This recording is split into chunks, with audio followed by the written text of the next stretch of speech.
Assalamualaikum warahmatullahi wabarakatuh. Perkenalkan, nama saya Poppy Tendri dengan NIM 2022-01210. Baik, di video kali ini saya akan menjelaskan materi mengenai ekspor, impor, dan organisasi perdagangan dunia. Baik, sebelum kita lanjut ke dalam materi, kita harus terlebih dahulu mengetahui pengertian dari ekspor dan impor.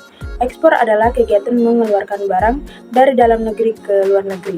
Contohnya, dari Indonesia, kita mengekspor barang ke Amerika Serikat, Malaysia, Jepang, dan lain-lainnya. Sedangkan impor sendiri adalah kegiatan memasukkan barang dari luar negeri ke dalam negeri. Contohnya, kita mengimpor barang dari Amerika Serikat dan kita masukkan ke dalam Indonesia.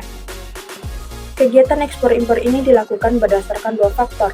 Yang pertama, faktor internal, dan yang kedua, faktor eksternal. Kegiatan ekspor sudah dimulai Indonesia sejak zaman VOC, yaitu yang populer pada tahun 1602 sampai 1799. Berikut beberapa negara yang menjadi tujuan ekspor Indonesia. Yang pertama ada Jepang, ada Cina, ada Vietnam, dan Hong Kong. Baik, berikut beberapa negara yang mengimpor barang ke Indonesia. Yang pertama ada Cina, Jepang, Thailand, Amerika, Singapura, Korea Selatan, Malaysia, dan Australia. Selanjutnya ada 10 komoditi barang impor. Inilah 10 komoditi impor Indonesia. Dapat kita lihat yang pertama plastik, yang kedua mesin dan peralatan, yang ketiga ada peralatan elektronik, yang keempat ada kendaraan dan suku cadangnya, yang kelima ada serealia, yang keenam ada produk fashion, yang ketujuh ada produk kimia, yang kedelapan ada alat medis, yang kesembilan ada alat optik, dan yang terakhir ada ampas dan sisa makanan. Itulah tadi materi mengenai ekspor dan impor. Selanjutnya kita melangkah ke judul baru, yaitu Organisasi Perdagangan Dunia. Organisasi-organisasi apa sajakah yang ada dalam perdagangan dunia? Mari kita pelajari. Yang pertama ada organisasi WTO atau World Trade Organization. Organisasi ini bertujuan untuk mengatur perdagangan internasional yang berdiri pada 1 Januari 1995 di Jenewa, Swiss. Ada beberapa negara yang menjadi pilar utama dalam pengambilan keputusan. Yang pertama ada Amerika Serikat, Jepang, Kanada, dan Uni Eropa. Yang kedua ada organisasi IMF atau International Monetary Fund, merupakan salah satu organisasi yang berdiri pada Juli 1944 dalam konferensi Bretton Woods, Amerika Serikat.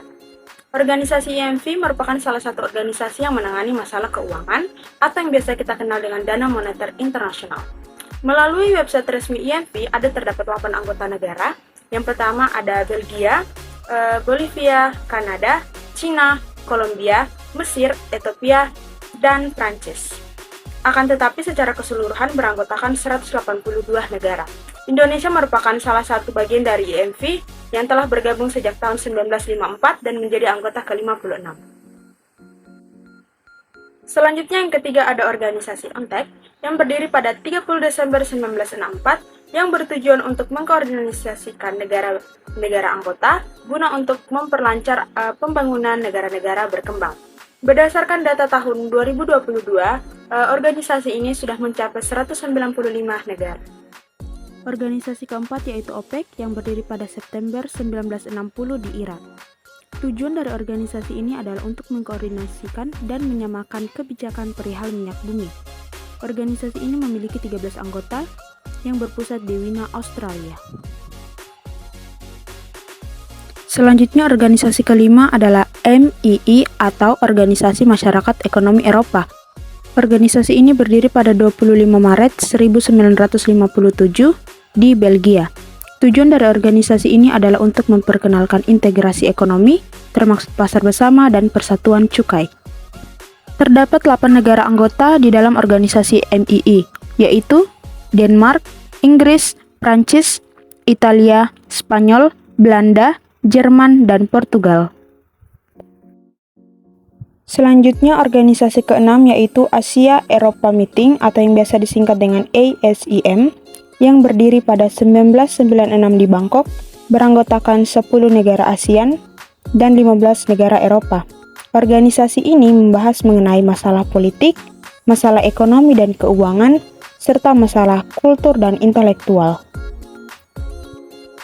Organisasi yang terakhir atau organisasi ketujuh adalah Organisasi Asia Pasifik Ekonomi Kooperatif atau yang biasa disingkat dengan APEC, adalah organisasi yang berdiri pada November 1989 di Canberra, Australia.